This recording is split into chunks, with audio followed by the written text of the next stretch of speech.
হয়নি, হবে না, হতে পারে না, আমার নবীর সাথে কারো তুলনা। হয়নি, হবে না, হতে পারে না, আমার নবীর সাথে কারো তুলনা। হায়রে তুলনা তো দূরের কথা, ছায়াও মিলে না। হায়রে তুলনা তো দূরের কথা, ছায়াও মিলে না। হয়নি, হবে না, হতে পারে না, আমার নবীর সাথে কারো তুলনা। হয়নি, হবে না, হতে পারে না, আমার নবীর সাথে কারো তুলনা। সকল নবী রাসূল ছিলেন খোদার দিওয়ানা, দু নয়নে দেখব খোদা ছিল তামান্না। সকল নবী রাসূল ছিলেন আল্লাহর দিওয়ানা, দু নয়নে দেখব খোদা। এই দুনিয়াতে যত প্রকারের মানুষ আছি আমরা, শুধু হিন্দুস্তান নয়, গোটা পৃথিবীতে যত ধর্মের যত মাযহাবের লোক আছে, প্রত্যেক কথাতে কথাতে ইখতিলাফ মতভেদ রয়েছে। কিন্তু আল্লাহ তাবারাক ওয়া তাআলা এই পৃথিবীতে এমনই একটা নাম দিয়েছেন, যেই নামে বা যেই কাজটাতে কেউ ইখতিলাফ করে না, কেউ অবিশ্বাস করে না, সকলে বিশ্বাস করছেন। সেটা জিনিস, তার নাম কি আপনারা বলতে পারবেন? সেটা হলো কি? মওত। সেটা হলো কি? আপনি একটা হিন্দু ভাইকে জিজ্ঞাসা করেন, ওরা বলবে যে না, একদিন মরতে হবে। বলবে কি বলবে না? হানা বলেন ভাই, বলবে কি বলবে না? আমার সাথে একটু কথা বলবেন ভাই আপনারা। একটা ইহুদিকে আপনি যদি বলেন, তারাও বলবে যে না, একদিন মরতে হবে। হবে না? হবে না? আর আমরা মুসলমান তো রাখি, বিশ্বাস আমাদের আছে। আচ্ছা, আপনাদের আশেপাশে যদি কোনো হিন্দু ভাইয়ের বাড়ি থাকে দেখবেন, বা রাস্তাতে পূর্ণিয়া যাবেন, কাঠিয়ার যাবেন, বা বিভিন্ন জায়গাতে যখন দেখবেন, আমরা যখন আমাদের মা বাপ দাদু দাদি নানা নানি কেউ মারা যায়, যখন ওকে কাঁধাতে করে নিয়ে যায়, তা আমাদের শরীয়তের যেগুলা দোয়া দরুদ সুবহানাল্লাহ আলহামদুলিল্লাহ লা ইলাহা ইল্লাল্লাহ আস্তাগফিরুল্লাহ যা আমরা জানি বলি, কিন্তু হিন্দু ভাইরাকে দেখবেন কি বলবে জানেন? राम नाम सत्य है, सबका यही गत्य है। राम नाम सत्य है, सबका यही गत्य है। राम नाम सत्य है, सबका यही गत्य है। बोले कि बोले ना? हाना बोलें, बोले कि बोले ना? बोले क्यों জানেন? राम नाम सत्य है। আমরা যাকে বলি আল্লাহ, ওরা বলে রাম। राम नाम सत्य है, আল্লাহর নামটা হলো সত্য। সবকা यही गत्य है, মানে এই যে কান্দাতে করে নিয়ে যাচ্ছি, এটা হলো সবারই জন্য, একদিন সবার কাছে আসবে, কেউ বাঁচতে পারবে না। এবার বলবেন হাজী মাওলানা, আমাদের আগে যত বড় বড় নবী, যত বড় বড় বাদশা ছিল, তারকে করে কি মত এসেছে? জি এসেছে। আমার পর আরো একজন বক্তা আছেন, আবুল কালাম সাহেব চতুর্বেদী, তারাকে শুনতে হবে। এই জন্য আমি বেশি ওয়াজ করব না, খুব শর্টে কথা বলবো। ইউসুফ নবীর নাম শুনেছেন আপনারা? হানা বলে নাম শুনেছেন? নাম শুনেছেন। কিন্তু তার ব্যাপারে আল্লাহ তাবারাক ওয়া তাআলা কোরআনে একটা নামই রেখে দিয়েছেন, সূরায়ে, জোরে বলেন সূরায়ে। জি, যারা আরবি পড়ছেন তো জানে, যারা না জানছেন কোরআন দেখবেন উর্দু তরজমা, যারা উর্দু জানেন না হিন্দি জানেন, হিন্দি তো কোরআন মাজিদ পাওয়া গেছে, আপনি হিন্দি কোরআন তরজমা খুলে দেখবেন, গোটা একবারে পাবেন আমার বয়ানটা। তো আল্লাহ তাবারাক ওয়া তাআলার রাসূল বলেছেন যে পৃথিবীতে আল্লাহ তাবারাক ওয়া তাআলা ইউসুফ নবীকে অর্ধেক সূরা দিয়েছিলেন। খুবসুরতি যে আল্লাহ সৌন্দর্য করেছিলেন। এবার আমি আমার যুবক ভাইয়েরাকে বলবো, আমার ভাইয়েরা টিভি দেখে, দেখে কি দেখে না? মোবাইল দেখে। এবার দেখবেন যে এক একটা সুন্দর যদি বেটি ছেলে দেখতে পাই, তো কত মনে কত কি ধারণা আছে, বাপ রে গেল বে, সুবহানাল্লাহ, এর সাথে যদি আমার বিয়ে শাদী হইতো তো কত ভালো হইতো, কত রকম ধারণা করে। দেখবেন এই সৌন্দর্যের কারণে কত গ্রামে প্যার মহব্বত ভালোবাসা করে একটা ছেলে একটা মেয়েকে নিয়ে পালিয়ে যায়, হয় কি হয় না? কিন্তু কতক্ষণই পেয়েছে এই সৌন্দর্যের ভাগ জানেন? যখন থেকে দুনিয়া হয়েছে তখন থেকে নিয়ে কিয়ামত পর্যন্ত যত দুনিয়াতে মানুষ এসেছে, নর নারী 50 মানে অর্ধেক সূরাত আল্লাহ সব লোককে দিয়েছেন। আমাকে দিয়েছেন, আপনাকে দিয়েছেন, আমার মাকে দিয়েছে, আপনার মাকে দিয়েছে, আমার বিবিকে দিয়েছে, আপনার বিবিকে দিয়েছে, আপনার বহেনকে দিয়েছে, আমার বহেনকে দিয়েছেন, যত এসেছেন গিয়েছেন সবাইকে। আর অর্ধেক সূরাত কাকে দিয়েছেন? জোরে বলেন কাকে দিয়েছেন? ইউসুফ নবীকে। কতখানি সূরা দিয়েছেন আল্লাহ জানেন? একটু কোরআনের বাস দুটো আয়াতের তরজমা আপনাদের সামনে বলি। জুলাইখা বিবি বাদশার স্ত্রী, আজিজে মিসরের স্ত্রীর নাম হলো বিবি জুলাইখা। ভালো করে শুনবেন ভাই আমার কথাগুলা। আজিজে মিসরের স্ত্রীর নাম জুলাইখা। ইউসুফ নবীকে কিনা গোলাম মনে করে বাড়িতে নিয়ে চলে গেছেন। যে ছোট বাচ্চা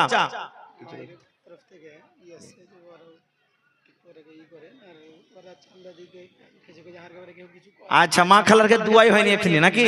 ওরা রাগ করে গাইল দিছে মনে হয়। আচ্ছা মা খালা আপনারা ধৈর্য ধরেন, বাস আমি 2-4-10 মিনিট ওয়াজ করবো, বেশি করবো না। তখন আমি আপনাকে একবারে দিল খুলে খুলে দোয়া করবো রাতের বেলা ইনশাআল্লাহ। তো আজিজে মিসরে বিবি জুলাইখার বাড়িতে ইউসুফ নবী, কিন্তু জুলাইখা বিবি জানে না যে এটা হবে বড় হ্যাঁ নবী। ও কি জানে? জুলাইখা খাতুন জানে যেটা নবী হবে? জানে না।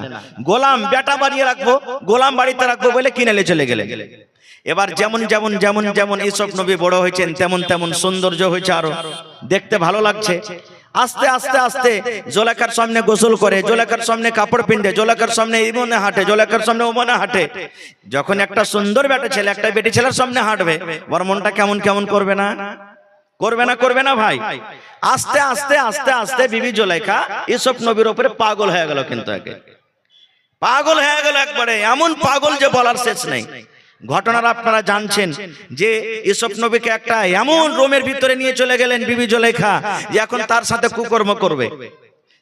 কুকর্ম করবে, কিন্তু আল্লাহ তাবারাক ওয়া তাআলা জিবরিল ফেরেশতাকে বললেন, এই জিবরিল, আমার নবী ইউসুফ বিপদে পড়ে গেছে, চারিদিক থেকে ঘর কেওয়াড় সব বন্ধ আছে, যাও আল্লাহু আকবার বিসমিল্লাহ বলে দরজাতে যাবে, আর অটোমেটিক আপনি আপ দরজা খুলবে, আমার ইউসুফ বাড়ি থেকে বের হয়ে যাবে। তাই হলো, খারজা হোক। এবার আপনারা বলেন যে এই সব কথাগুলা কি লুকিয়ে থাকবে ভাই? একটা ছেলে একটা মেয়েকে যদি ভালোবাসে, একদিন বাঁচলো, 2 দিন বাঁচলো, 3 দিন বাঁচলো, 5 দিন বাঁচলো, 10 দিন বাঁচলো, এই করতে করতে বমের মতন একদিন ফুটবে না? ফোটে না ভাই, বলেন না? হ্যাঁ। এবার এই ভালোবাসার কথাটা এ বাড়ি ওই বাড়ি, ওই বাড়ি ওই বাড়ি করে চারিদিকে কিন্তু হয়ে গেল, জেনে গেল সব। এবার আশেপাশেকার মহিলারা বলে, আরে মিশরের বাদশার স্ত্রী জুলাইখা কত পাগল বেটি ছেলে রে, একটা গোলামের পিছে পাগল হয়ে গেছে। এত ছোট কাজ, একটা গোলামের পিছে কি কেউ পাগল হয়? এই যে কথাটা বিবি জুলাইখা যখন জানতে পারলেন, মা খালারা বলে বা আমার ভাইরা বলে যে মায়া লোকের বেলে 36টা কল্লা হয় নাকি? মায়া লোকের বেলে 36টা কল্লা, হাদিস কোরআনের কথা লাই, শোনা কথা বলছি ভাই। 36টা হয় কি 30টা হয় কি 38টা হয় সেটা আল্লাহ জানে, আমি জানি না। তাহলে একটা কল্লা মনে করলেন এটা। এবার বিবি জুলাইখা তখন বলছেন, আল্লাহ কোরআনে বলেছেন, কোরআনের তরজমাটা শুধু আপনাকে শোনাচ্ছি। এবার বিবি জুলাইখা বলছেন, থামরে লিসি লাগানে মায়া লোক, তোরা আমাকে তোরা রাগ আছিস যে একটা গোলামের পিছে পাগল হয়ে গেছে, তোরাকে মজাটা একটু চাখাচ্ছি। তখন কি করলেন জানেন? যত লোক ওকে রাগ আছলো সবটি মেয়ে লোককে দাওয়াত করে দিলে, একদিন জাফর দিয়ে দিলে যে তোরা যত মেয়ে লোক আছিস আমার বাড়িতে অমুক দিন তোরকে দাওয়াত। সব মেয়ে লোক চলে এসছে। ইউসুফ নবী তো খুবই সুন্দর, আর এত সেদিন নতুন নতুন জামা কাপড় পিন্দালছে, সুবহানাল্লাহ, আরো মনে হয় সুন্দর হয়ে গেছে, আরো সুন্দর হয়ে গেছে। এবারে ইউসুফ নবীকে ঘরে বসিয়ে রেখেছেন। বিবি জুলাইখা বলছেন, ইউসুফ, আমি যখন ইশারা করব তখন মজলিসের মধ্যে তোমাকে থাকতে হবে না, এই মাথা দিয়ে ঢুকবে আর ওই মাথা দিয়ে তুমি বের হয়ে যাবে, এখানে তোমাকে করতে হবে আর কিচ্ছু করতে হবে না। আতর কাতর লাগে একবারে খুব রেডি করে রেখেছে। আর যতটি মহিলারা জাফত খেতে এসেছে বাদশার দরবারে, বিবি জুলাইখা সবটিকে একটা করে ফল দিয়েছে, আর এখানকার ফলটা কাটার জন্য চাকু দিয়েছে। এবার বলছে যে যতক্ষণ পর্যন্ত আমি তোমাকে ফল কাটতে না বলবো ততক্ষণ কেউ ফল কাটবে না।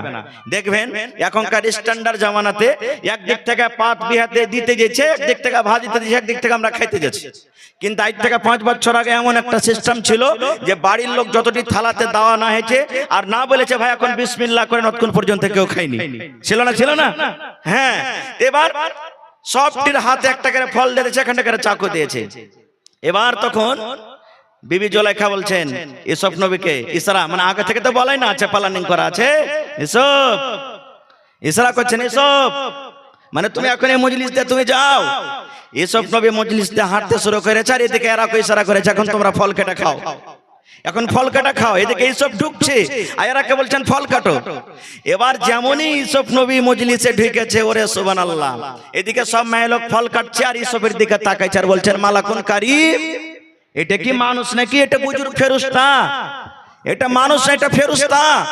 এদিকে দেখিয়েছেন দেখিয়েছেন সুবহানাল্লাহ, আর সূরাতের দিকে দেখিয়েছেন এদিকে ফল কাটছে, কিন্তু ফল কি কাটবে? ঘোড়ার ডিম, ওরা নিজের নিজের লোক কেটে বসে আছে, লোক কাটছে। এবার এসব তখন জলেখা বলছেন, রে বুবুরা, আরে তোমরা ইউসুফকে দেখে তোমরা ফল না কেটে নিজের অঙ্গুল যে কেটে বসে আছো, দেখো একটু লোকের দিকে তোমরা তাকিয়ে দেখো কি কাটছো। সবাই তোমরা আরে যা যা যা কি করলো, সুবহানাল্লাহ সুবহানাল্লাহ। তাই কই বলছেন, ইউসুফকে দেখে যারা অঙ্গুল কেটেছে তারাকে আমার নবীর রূপ দেখেছে। ইউসুফকে দেখে যারা আঙ্গুল কেটেছে তারাকে আমার নবীর রূপ দেখেছে। আরে দেখতো যদি কেটে দিত, আরে দেখতো যদি কেটে দিত কলিজা খানা, হয়নি হবে না হতে পারে না আমার নবীর সাথে কারো তুলনা, হয়নি হবে না হতে পারে না আমার নবীর সাথে কারো তুলনা।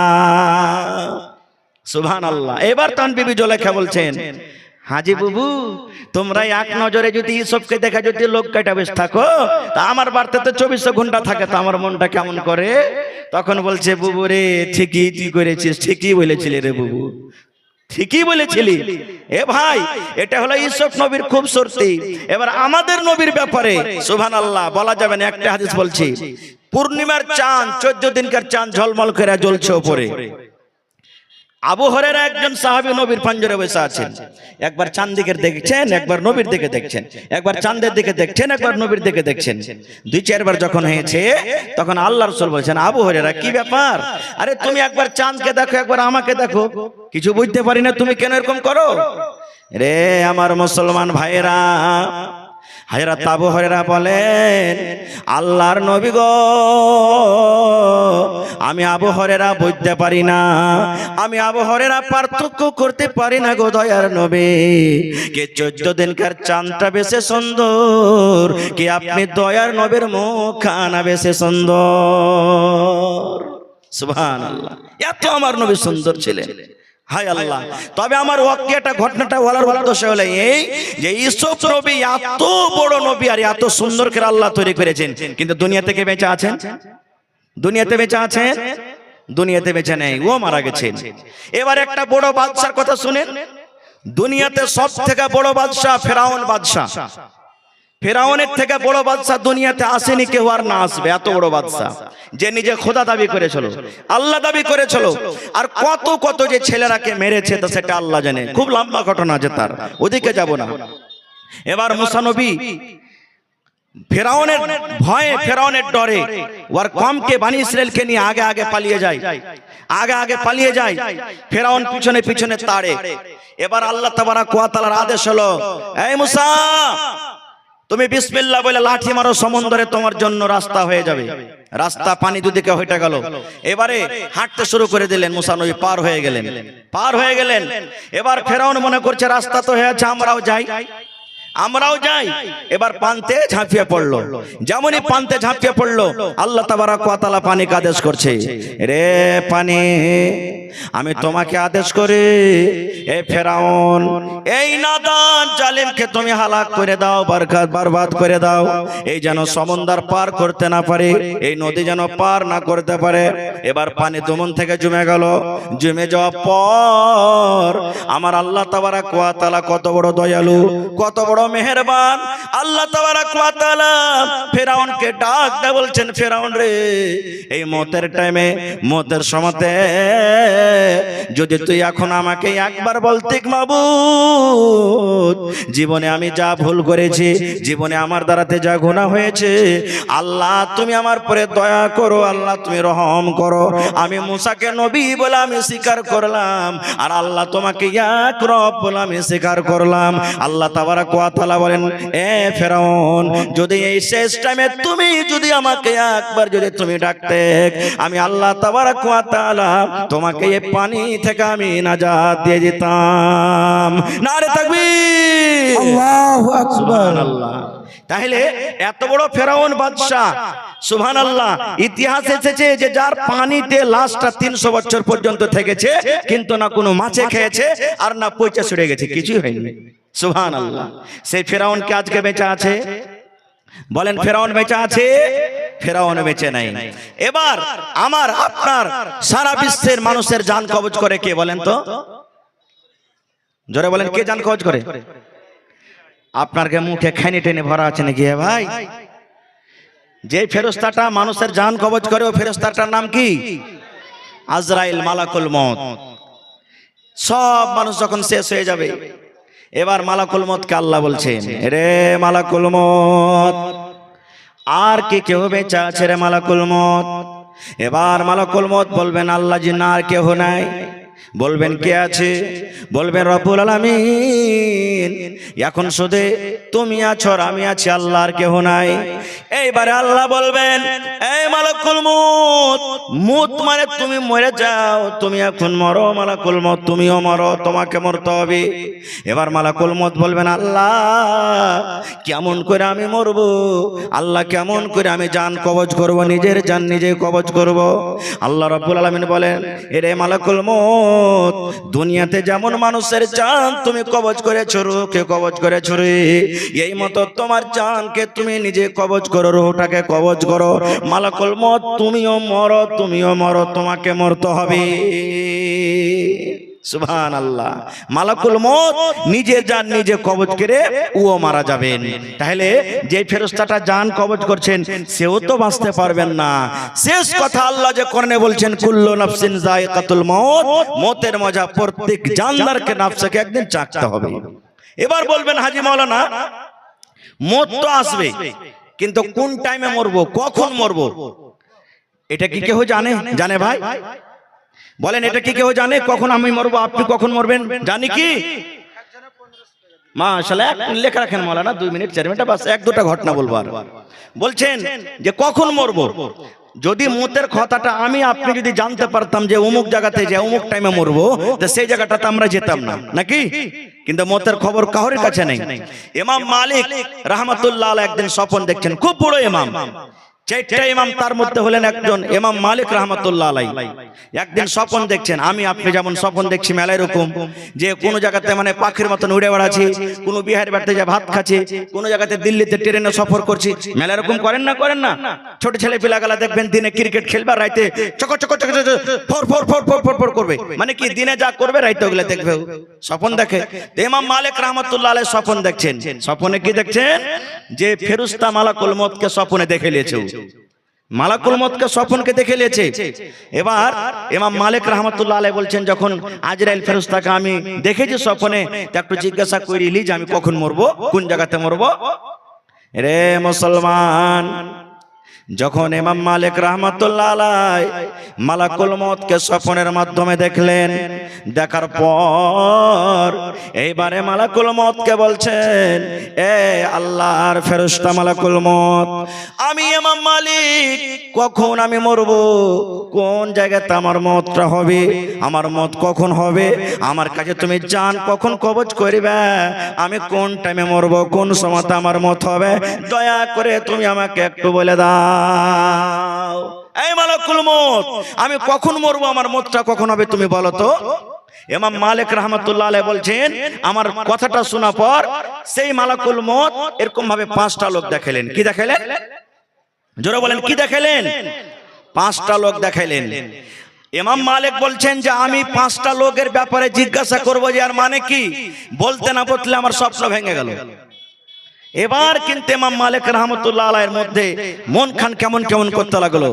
আল্লাহ জি আমাকে মালাকুল মউত আজরাইল ফেরেশতা 5খানা লোক দেখালেন, ইয়ার মানে আমি 5 ঘন্টা বাদ মরবো নাকি, ইয়ার মানে আমি 5 দিন পর মরবো নাকি, ইয়ার মানে আমি 5 মাস পর মরবো নাকি, ইয়ার মানে আমি 5 বছর পর মরবো নাকি, ইয়ার মানে আমি 500 বছর পর মরবো নাকি। 5টা আঙ্গুলের মানে কি আল্লাহ আমি বুঝতে পারলাম না মাবুদরি। এই 5টা লোকের মানে কি? মালাকুল মউত আমাকে 5টা লোক দেখিয়ে দিলেন। আল্লাহ কি করবে এখন?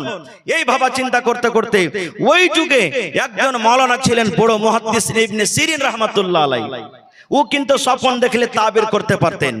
এক পা দু পা করে ওই মাওলানার বাড়ি চলে গেলেন ইমাম মালিক রাহমাতুল্লাহ আলাইহি, সালাম কালাম করলেন, বসতে দিলেন। এবার ইবনে সিরিন রাহমাতুল্লাহ আলাইহি বলছেন যে মালিক কি ব্যাপার, তুমি আমার বাড়ি এসেছো, মানে কি তোমার দরকার রয়েছে? ওরে সুবহানাল্লাহ। এবারে ইমাম মালিক রাহমাতুল্লাহ আলাইহি বলছেন, মাওলানা আমি আজ রাত্রে মালাকুল মউতকে স্বপ্নে দেখেছি, আর স্বপ্নের মধ্যে আমি জিজ্ঞাসা করলাম আমি কখন মরব। মালাকুল মউত আমাকে 5টা লোক দিয়ে ইশারা করে দিয়েছেন। আমি মাওলানা বুঝতে পারি না যে 5 দিন পর আমি মরব, আমি বুঝতে পারি না যে 5 মাস পর আমার মউত হবে, আমি বুঝতে পারি না কি 5 বছর পর হবে, এই জন্য আপনার কাছে এসেছি। এবার ইমাম মালিক রাহমাতুল্লাহ আলাইহি বলেন, ইবনে সিরিন রাহমাতুল্লাহ আলাইহি একটুখানি মুচকি মেরে হেসে দিয়ে বলছেন, ইমাম মালিক 5টা লোকের মানে 5 দিন বাঁচবে না, 5টা লোকের মানে 5 ঘন্টা বাঁচবে না, 5টা লোকের মানে 5 মাস নয়, 5টা লোকের মানে 500 বছর নয়, 5টা লোকের মানে হলো এই যে মালাকুল মউত তোমাকে 5টা লোক দেখেছেন, এই 5টা লোকের উদ্দেশ্য হলো, এই 5টা লোকের মানে হলো এই যে তুমি স্বপ্ন দেখেছো তার তাবির হলো এই। আল্লাহ রাব্বুল আলামিন কোরআন মাজিদে একটা সূরা দিয়েছেন, সেই সূরার নাম হলো সূরা লোকমান। আছে না নাই? কোরআন মাজিদে আল্লাহ একটা সূরার নাম দিয়েছে সূরা লোকমান।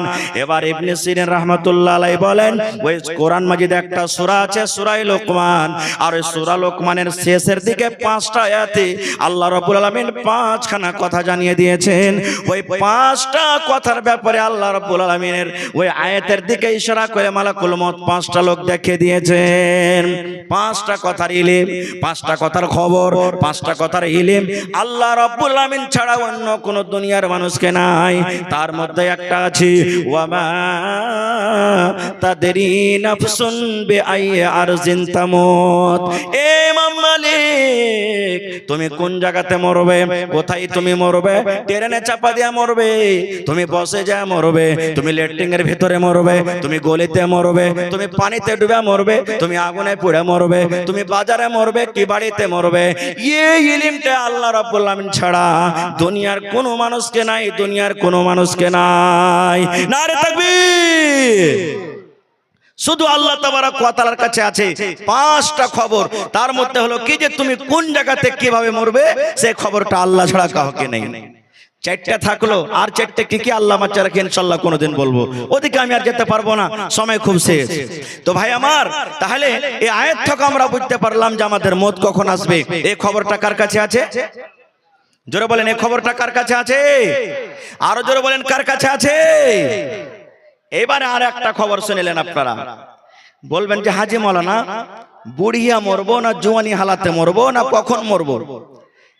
গল্পর মাধ্যমে জ্ঞান একটা বই, বাংলা কিতাব আছে, ওই কিতাবে একটা ঘটনা লিখেছেন। কি ঘটনা? একটা খুব আল্লাহওয়ালা ইমানদার ছিল, নেককার, পরহেজগার, রাতে তাহাজ্জুদের নামাজ, দিনে আপনার রোজা, মানে সব সময় আল্লাহ বিল্লাহর ইবাদত করত। একদিন মালাকুল মউত তার কাছে মানুষের রূপে চলে এসেছেন।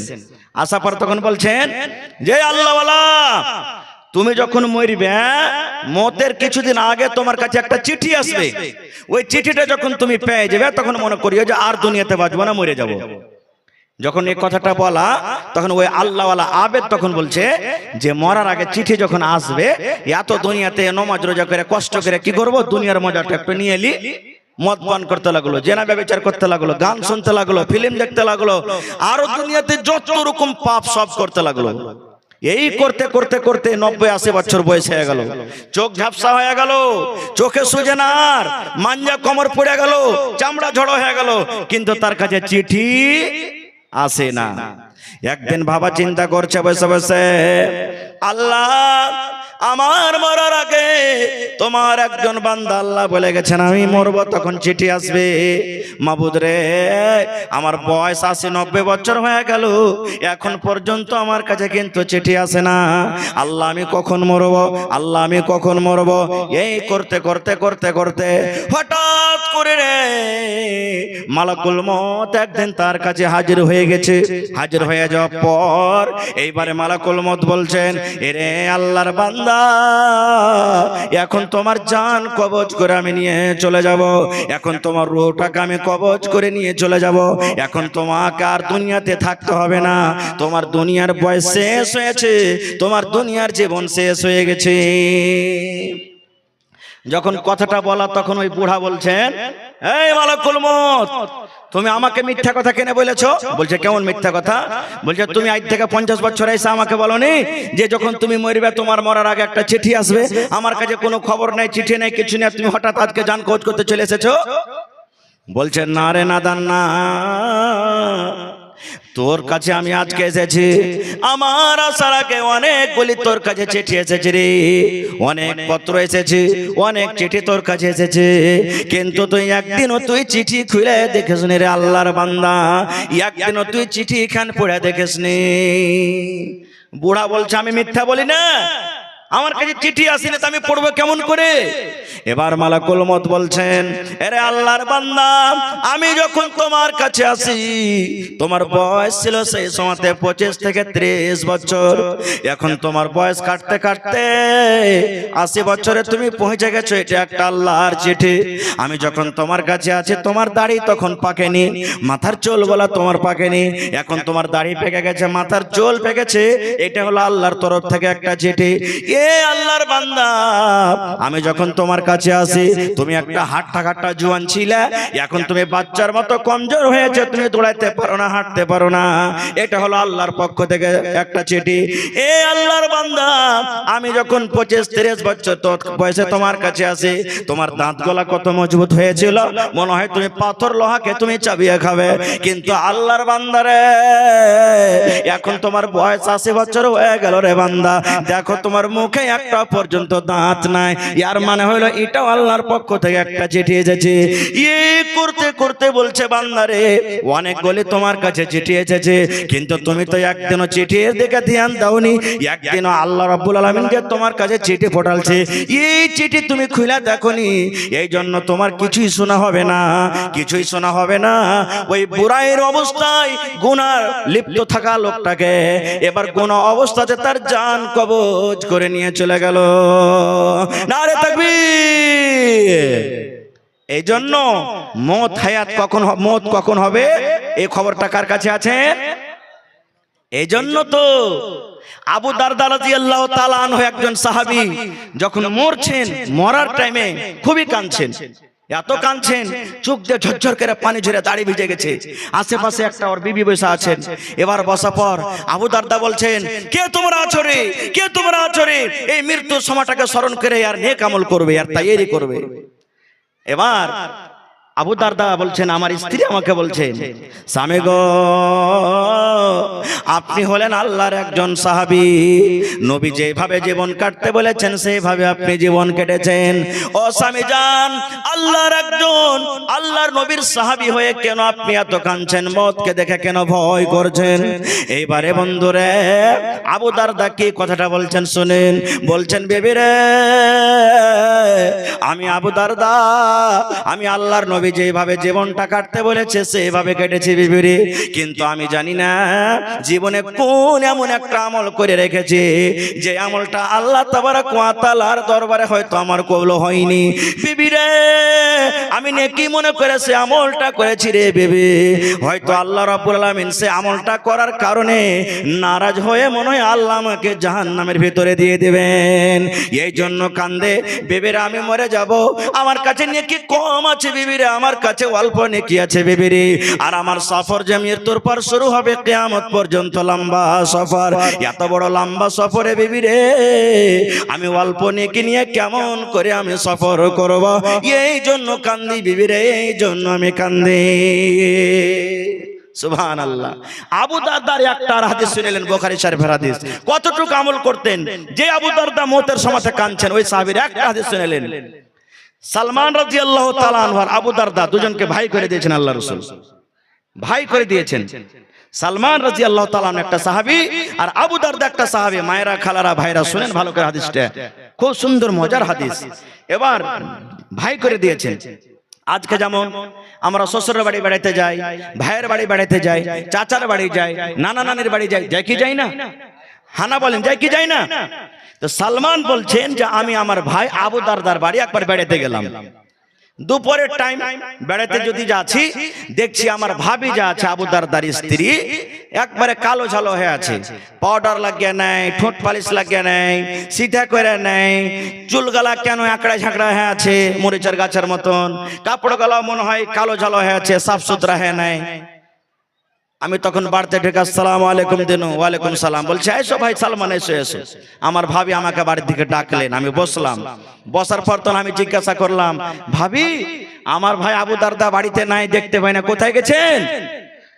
তো ভাবি বলছেন যে সালমান তোমার ভাই কামে কাজে চলে গেছেন, মাঠের দিকে গেছেন, বসো এক্ষুনি আসছে মনে হয়। এবার গল্প সল্প করতে করতে সালমান বলছেন যে ভাবি ব্যাপারটা কি বুঝতে পারি না কিছু। ওর ভাবি বলছেন কি রে ভাই, কি তুমি বলছো যে বুঝতে পারি না কিছু? বলছে হ্যাঁ গে ভাবি, ভাই বাড়িতে আছে আর তুই কালো ঝালো কাপড় পিন্ধা আছিস, খুব লিত্র রঙা কাপড় পিন্ধে নেস, মাথার চুলগালা মরিচের গাছের মতন হেঁচে ঝেঁকড়া মেকড়া সিথা টিথা করে নেস, মুখে পাউডার টাউডার লাগিয়ে নেস, খুব সুন্দর মেকআপ করে নেস, একবারে সাধারণ মানুষের ঠিক হয়ে আছিস মানে। রে মায়েরা খালারা শুনে নেন, এইবারে আবু দারদার স্ত্রী বলছেন ভাই হে কাকে দেখে মেকআপ করবো রে ভাই, কে আমার দিকে দেখবে, কার জন্য আমি সাজন সাজবো, কার জন্য আমি সীতা করব, কার জন্য আমি সেন্ট লাগাবো, কার জন্য আমি পাউডার লাগাবো, কার জন্য নতুন কাপড় আমি পিনবো, কার জন্য আমি সীতা করবো রে ভাই। বলছেন কেন গে ভাবি ভাইয়ের জন্য করবে? বলছে ভাই রে বলিস না রে ভাই, বলিস না বলিস না, তোর ভাই আবু দারদা আমি বিয়ে করে যখন বাড়িতে এসেছি, বাড়িতে আসার পর দেখছি ভাই রে আমাকে দেখে কিংবা আমি যখন বাড়িতে থাকে আমি দেখি আমার স্বামী আবু দারদাকে আমার দিকে ভালো করে দেখে না রে ভাই, আমার দিকে দেখে না, দিনের বেলাতে আমার কাছে আসে না, এক মাস আল্লাহ রোজা ফরজ করেছেন রোজা রাখে রে ভাই, এক মাসের পর আরো যে 11 মাস আছে, 11 মাসের মধ্যে একদিন নফল রোজা ছাড়ে না, রোজা চালিয়ে যায়, রোজা চালিয়ে যায়, রোজা চালিয়ে যায়, 11 মাস রোজা রাখে, আর রমজান মাসের 1 মাস রোজা রাখে, মানে বছরের মধ্যে একদিন রোজা দেয় না, বাদ দেয় না রে ভাই, রোজা চালিয়ে যায় চালিয়ে যায়। এবার তুমি তো জানো ভাই রে রোজার হালাতে আল্লাহ রাব্বুল আলামিন বিবির কাছে যেতে মানা করেছে, এই জন্য আমার স্বামী রোজার হালাতে আমার কাছে কেমন করে আসবে? এবার রাতের বেলাতে এশারের নামাজের পর আমি যখন বিছানার দিকে ঘুমিয়ে যাই, তখন আমি মনে হয় অপেক্ষা করি আজকে মনে হয় আমার স্বামী বিছানায় আসবে, আমার পাঞ্জরে ঘুমাবে, আমার সাথে টাইম কাটাবে, আমার সামনে থাকবে, আমার সামনে গল্প করবে, আমার সাথে রাতটা কাটাবে। কিন্তু ভাই রে একদিন 2 দিন করতে করতে করতে করতে বছর কেটে যায়, আমার স্বামী সারা জীবন তাহাজ্জুদের নামাজ পড়ে পড়ে রাত কাটিয়ে দেয়, রাতের বেলাতে তাহাজ্জুদের নামাজে রাত শেষ হয়ে যায়, রাতের বেলাতে আমার বিছানায় আসে না, আর দিনের বেলাতে রোজা করে থাকে, রোজার হালাতে আসে না। তো ভাই বলো আমার স্বামী যখন আমার কাছে না আসবে, আমার দিকে না দেখবে, তাহলে আমি কার জন্য সীতা করব, কার জন্য আমি সাজবো, কার জন্য আমি নতুন কাপড় কিনবো, কার জন্য আমি জামা কাপড় সুন্দর করে পরবো, কাকে আমি দেখাবো? কে আমার সীতা দেখবে, কে আমার নতুন কাপড় দেখবে, কে আমার মেকআপ করা দেখবে? এই জন্য ভাই আমি সাজন কোজন করে থাকি না। বলছে এইটা কথা? সালমান বলছেন এইটা কথা না? তো হ্যাঁ। বলছে ঠিক আছে। ঠিক একটুক্ষণ পর আবু দারদা বাড়িতে চলে এসেছেন। আসসালামু আলাইকুম। ওয়ালাইকুম সালাম। ভাই ভাই দেখাশোনা হলো। এবার আবু দারদা স্ত্রীকে বলছেন হাজি ভাই বাড়িতে এসেছে, সালমানকে খেতে টেতে দাওনি?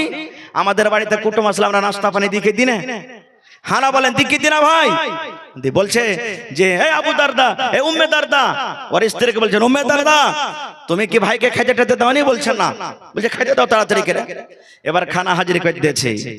এবার সালমান বলছেন আবু দারদা ভাই আমি একাই খাবো না রে ভাই, একাই আমি খাবো না, আমি একাই খাবো না ভাই। এবার আবু দারদা বলছেন ভাই সালমান তুমি খাও, আমি রোজা করে আছি ভাই, আমি রোজা করে আছি ভাই, তুমি খাও। এবার তখন সালমান বলছেন কেমন রোজা করে আছো?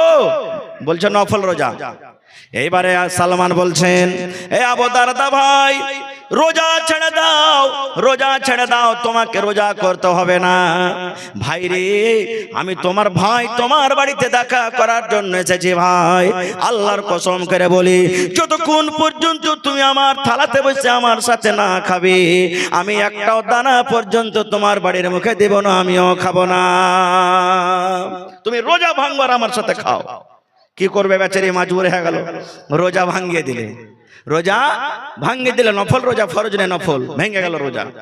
রাইতে বেকার লেগেছে, এসারের নামাজ টামাজ পড়ে খানা পিনা খায়, এবার বিছানা লাগিয়ে দিয়েছে। এবার আবু দারদা বলছেন, সালমান ভাই তুমি এই বিছানা এখানে ভাই শুতে যাও, আর এখন আমি তাহাজ্জুদের নামাজ পড়তে যাব। যখন কথাটা বলা, এইবারে সালমান আবু দারদার হাত খান ধরে বলছে, ভাই রে, তাহাজ্জুদের নামাজের টাইম কিন্তু এখনো হয়নি রে ভাই, আমিও তাহাজ্জুদের নামাজ পড়বো। এই জন্য ভাই রে, তোমাকে তাহাজ্জুদের নামাজ এখন পড়িতে হবে না। এই কথাটা বলতে বলতে আবু দারদা বলছেন, আমার ভাই সালমান আমার হাত খান ধরে আমাকে ধাক্কা দিয়ে আমার বিবির রুমে কিন্তু ঠেলে দিলেন। যেমন দেখবেন নতুন বিয়ে সাথে যখন কেউ করবে, ভাবি, নানি, দাদি ওই বেটি ছেলেটাকে ধরে বাহির থেকে রুম টুম লাগিয়ে দেখি দেয় না, এই মতো বলছেন যে আমার ভাই সালমান আমার হাত খানটাকে ধরে রুমে ঠেলে দিলেন, আর ভিতর থেকে কিল্লে লাগিয়ে দিলে বাহির থেকে, বলে থাকো তুমি, এখন তাহাজ্জুদের নামাজের টাইম হবে তখন আমি উঠিয়ে দেবো। থাকে থাকে থাকে, ঠিক 12-1টা যখন রাত হয়েছে, সালমান এবার ভাইকে বলছেন, ভাই আবু দারদা উঠো, এখন ভাই উঠো, নামাজের টাইম হয়ে গেছে। এবার আবু দারদা উঠা গোসল পানি কইরা এবার তাহাজ্জুদের নামাজ দুই বন্ধু পড়ে টড়ে, হ্যাঁ এবারে তখন ফজরের নামাজের টাইম হইতে গেছে। ওই টাইমে তখন আবু দারদাকে সালমান বলছেন, ভাই একটা কথা বলবো। বলছে কি? বলছে তুমি যে সারা জীবন তাহাজ্জুদের নামাজ পড়ছো রাইতে, আর তুমি দিনের বেলাতে রোজা করছো, তো তোমার স্ত্রীটা কি তোমার হক নাই তোমার পরে? তুমি সারা হক মেরে করে যদি তুমি আল্লাহ কি রাজি করো, এগুলা ইবাদত আল্লাহ রাজি হবে না। এই কথাটা শুনে টেনে আবু দারদা বলছেন, আমি দৌড়াইতে দৌড়াইতে আল্লাহ রাসূলের কাছে চলে গেছি, যে যা যা আমার সাথে ঘটনা হয়েছে গোটা ঘটনাটা আমি বলে দিয়েছি। এবার তখন আল্লাহ রাসূল কথাটা শোনা পর বলছেন, সাদাকা সালমান, আবু দারদা সালমান তোমার ভাই ঠিকই বলেছে। কি রে আবু দারদা, তোমার স্ত্রী বাড়িতে আছে, তোমার বিবির সাথে তুমি কথা বলো না, তোমার বিবিকে তুমি মজাক করো না, তোমার বিবির সাথে কথা বলো না, তোমার বিবির তুমি হক আদায় করো না। তোমার বাড়িতে মেহমান এসেছে, কুটুম এসেছে, কুটুমের তুমি হক আদায় করো না, কুটুমের সামনে তুমি বসে খাও না, কুটুমের সামনে তুমি গল্প করো না। তোমার বাড়িতে তোমার বাচ্চা আছে, তোমার বাড়িতে তোমার বেটা বেটি আছে, তুমি কোলে নাও না, বাচ্চাগুলোর সাথে তুমি মজাক করো না, বাচ্চাগুলোকে তুমি আদর দাও না, বাচ্চাগুলোকে তুমি কোলে পিঠে করো না।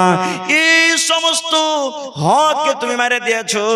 এ আবু দারদা, আল্লাহ তোমাকে দুটা চোখ দিয়েছে রাতের বেলাতে আরাম করার জন্য, তুমি এই চোখ দুটাকে জাগিয়ে রেখেছো, তুমি একদিনও ঘুমাও না। এই চোখটা যদি আল্লাহর দরবারে কিয়ামতের দিন আল্লাহকে শিকায়ত করে দেয়, মাবুদ রে তোমার বান্দা আবু দারদা আমাকে একদিনও ঘুমাইতে দেয়নি, সারা জীবন নামাজে কাটালছে, আল্লাহ আমার যেটা হক আমার রয়েছে আমাকে আরাম করতে হবে, আমাকে আরাম করতে দেয়নি।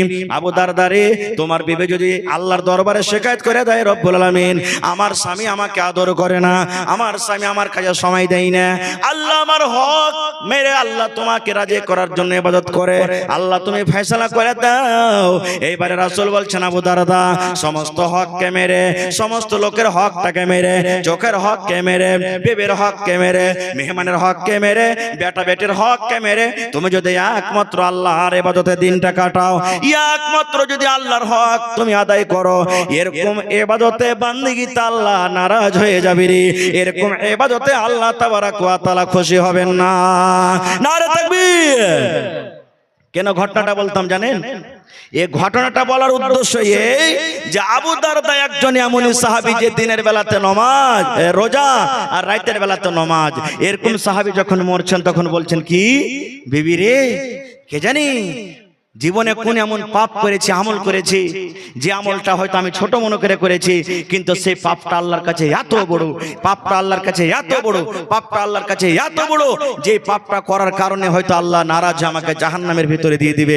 এই জন্য বিবি রে আমি কাঁদছি। হায়রে হতভাগা মুসলমান, আজকে আমরা জীবনে রাত দিন পাপে ডুবে থাকছি। একদিন কি মতকে বলে স্মরণ করেছি? একদিন কি মতকে বলে স্মরণ করছি? আরে মতকে বলে স্মরণ তো স্মরণ দূরের কথা, বাপ মরে গেছে, দাদু মরে গেছে, গ্রামের আত্মীয় স্বজন মরে গেছে, কবরে মাটি দিতে যাচ্ছি, তখনও তো কবরকে দেখে ভয় করে না। হযরত ওসমান গনি কবরকে দেখে এত কাঁদতেন, কবরকে দেখে এত কাঁদতেন, সুবহানাল্লাহ, যে চোখের পানিতে সমস্ত দাড়ি ভেজে যেত। ভাই আমার, তাহলে শেষ কথা, আল্লাহ বাচ্চা রাখে, ইনশাআল্লাহ এই মত নিয়ে কোনোদিন আবার আলোচনা করব। তবে শেষ কথা ভাই, আমার পরে আরো একজন বক্তা